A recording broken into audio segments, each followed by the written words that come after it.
Max, let's get into our Week 8 NFL game picks here on the Don't Tell Mama Sports podcast. Let's And do it. Let's do it. I mean, I had to think about it there when I said Week 8. I can't believe we're that far along already. We're rolling.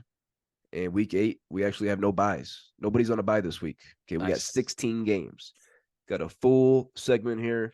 Let's go through it fairly quick. Thursday night, prime time, tomorrow night on Prime Video. Tampa Bay Buccaneers sitting at 3-3. They're going to Buffalo, take on the 4-3 Bills. Bills have not been looking good, Max. No, they have not.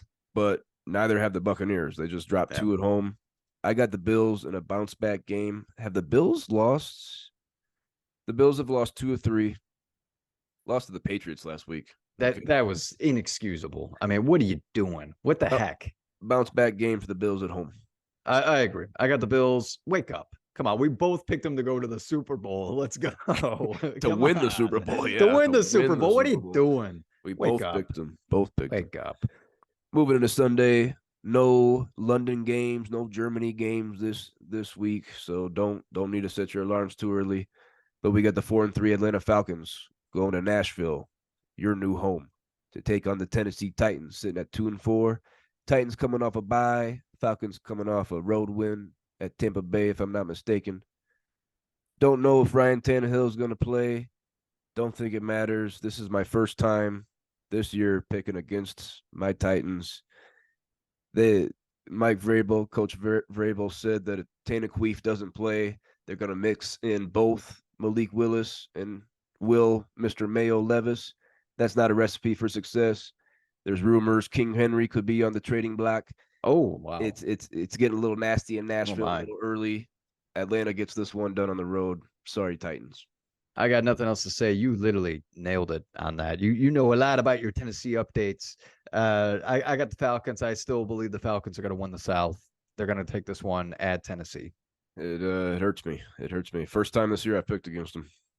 If you look at their schedule, those were all winnable games. No doubt. No doubt. We got a juicy one here, Max. We got the 3-4 Rams coming off a kind of a puzzling loss at home to the Steelers last week, but they go on the road to take on the Dallas Cowboys sitting at 4-2, coming off a bye. I got Dallas at home. I got Dallas at home as well, but I think this is going to be a fun game. I'm really excited about this one. Whoever, if you have Puka, if you got Cooper, if you got CD, start them. Okay, this is a game that could be a back and forth scenario. Yeah. Moving on, we got an NFC North matchup here. The Minnesota Vikings sitting at 3-4, going to Lambeau to take on the Packers, sitting at 2-4. Packers coming off that loss to the Broncos last week, whereas the Vikings beat the Niners on Monday night. Just coming off, just thinking about last week, I got the Vikings. I don't know what the hell's going on with Green Bay. Yeah, seriously. It was quite a shocker. I got the Vikings as well. Big win against the 49ers. A banged up 49ers team, but still a win is a win against a team that we're talking about potentially going to the Super Bowl. Definitely.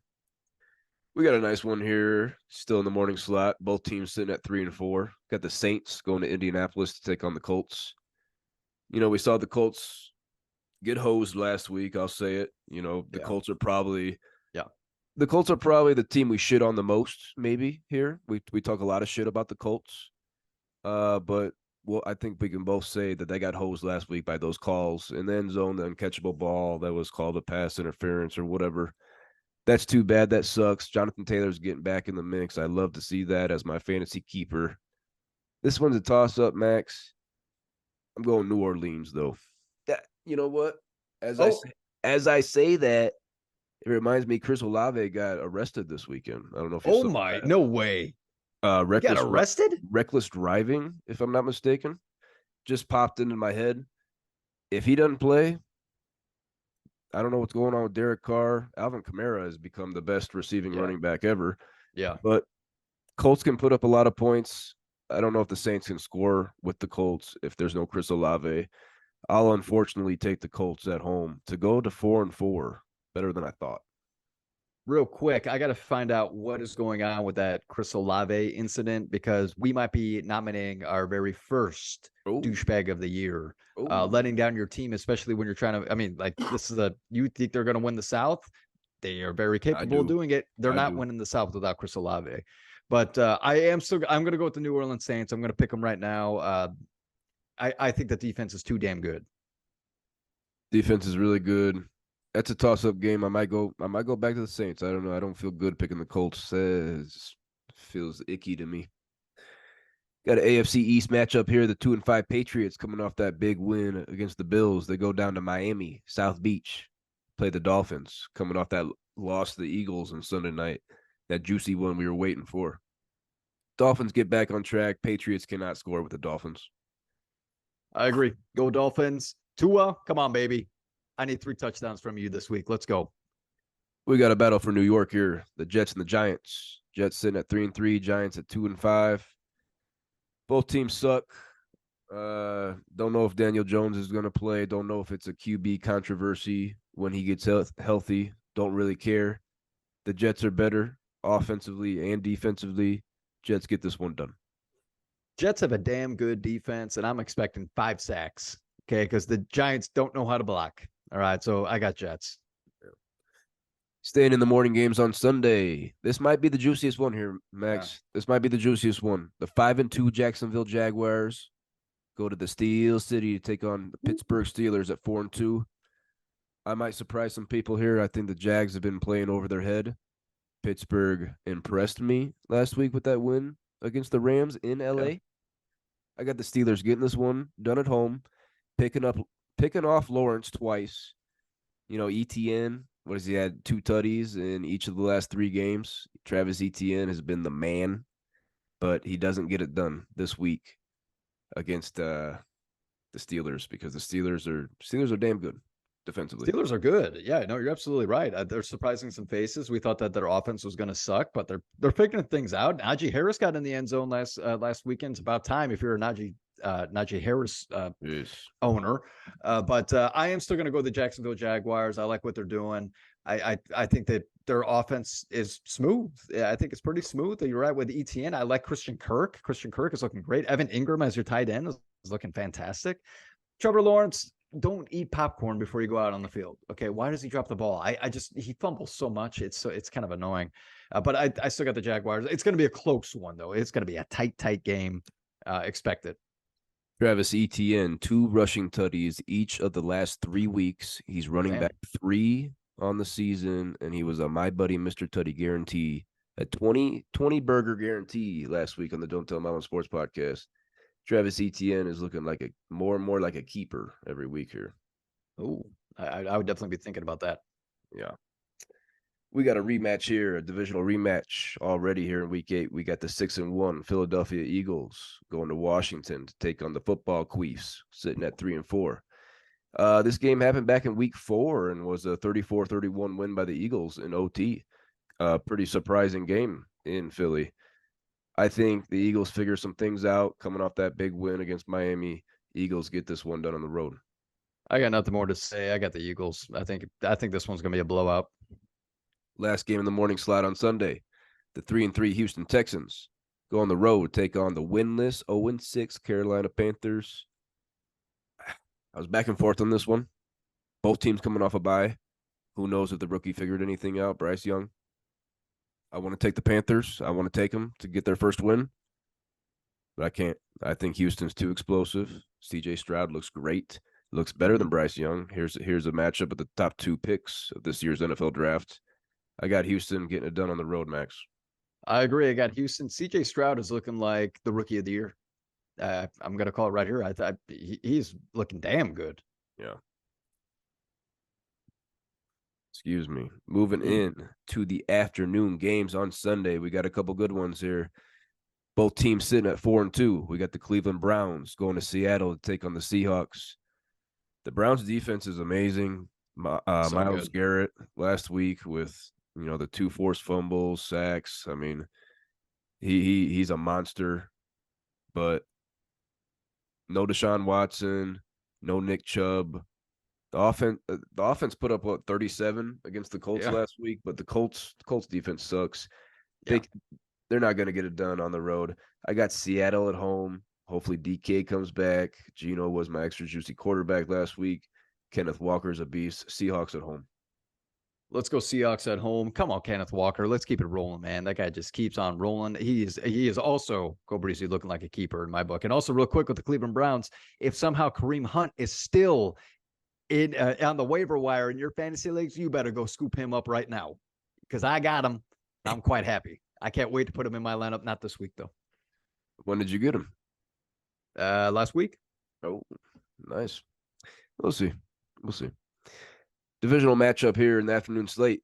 A rematch from 2 weeks ago. The Thursday night snoozer, I believe it was 19-8.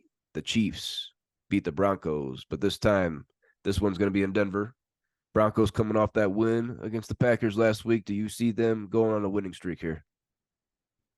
Broncos? No. Against the Chiefs? No way. Yeah. Chiefs, baby. Chiefs all the way, no doubt. Next up, we got the Ravens sitting at 5-2, going to Arizona to smack the shit out of the 1-6 Cardinals. Ravens looked damn good in that ass beating of Detroit last week. What was it, 38-6? Oh, boys. 38-6. Looks like Baltimore might have figured some things out. They continue that in Arizona this week. I agree. I got the Baltimore Ravens. Man, they look good. Damn. Last game in the afternoon slate on Sunday. This one's also juicy. Might be the juiciest one of the week. The 3-3 Cincinnati Bengals picking up a little bit of steam, going on the road to take on the San Francisco 49ers, sitting at 5-2, losers of 2 in a row. They were looking like world beaters, Super Bowl winners. Everybody was writing it off after 5 weeks. Now they dropped two in a row. Brock Purdy has entered concussion protocol. Okay, if that's the case, he's not going to play this week. I think Joe Burrow and the boys with the Bengals, they've been picking up some steam. Winners of 2 in a row with a bye week in there. That Seahawk win impressed me. I'm going Cincinnati Bengals. Who knows about Brock Purdy? Who knows about Debo? Brandon Ayuk disappointed me last week. I'm going Cincinnati to get this one done on the road. Joe Burrow is picking some things up. He's figuring some things out. No doubt about it. You got I also have the Cincinnati Bengals. Oh, I thought I was going to surprise you there. Nope. You're right. San Francisco is banged up. Cincinnati is ready to go. They're on a hot streak. They just got off a bye week. They've been planning for this. They can't wait to go to San Francisco, not to step in shit and human feces and I had to sneak that one in there. And definitely trying to dodge needles from heroin and whatnot. But the Bengals will be just fine. Just wear your cleats off of the bus. Needles can't pierce the cleat. You hope. Moving into Sunday night, NBC prime time, baby. We got your Chicago Bears off that big win over the Raiders last week. They're sitting at 2-5. They're going to LA, SoFi Stadium, take on the Chargers. 2-4 after losing by 2 touchdowns to the Chiefs last week. Excuse me. 2-4 after losing to the Chiefs by 2 tutties last week. There's no way in hell I'm taking the Bears on the road. Like, there's no reason to talk about this game. Chargers in a bounce back. They open things up. 40 points from the Chargers on Sunday night. I really hope so. I definitely have the Chargers. Come on, Keenan Allen. I mean, dude, Herbert looked like shit last week, by the way. He missed Keenan Allen in a wide open touchdown pass. Wide open. He is just not connecting. Maybe he's got to go get his eyes checked. I don't know. But it's funny. When I haven't picked the Bears, they've won. So I'm picking the Chargers. Maybe the Bears will win because of it. It's that unlucky juju scenario. I don't know. The Bears suck. That's what I do know. Bears suck. They're not winning that one. Last game on the Week 8 slate, Monday Night Football. This baby's on ESPN in prime time. 2 teams that both got their ass beat last week. Yeah. The Raiders, they're 3-4, a little better than what you might think. The Raiders are 3-4. They're going to Detroit. Detroit's in a lot of prime time games this year. You see that, Max? Detroit's 5-2, coming off that ass beating to Baltimore. I think Detroit gets things figured out. Jahmyr Gibbs has a big game. Jared Goff gets back on track. Raiders freaking blow. They gave up 30 to the Bears. Get out of here.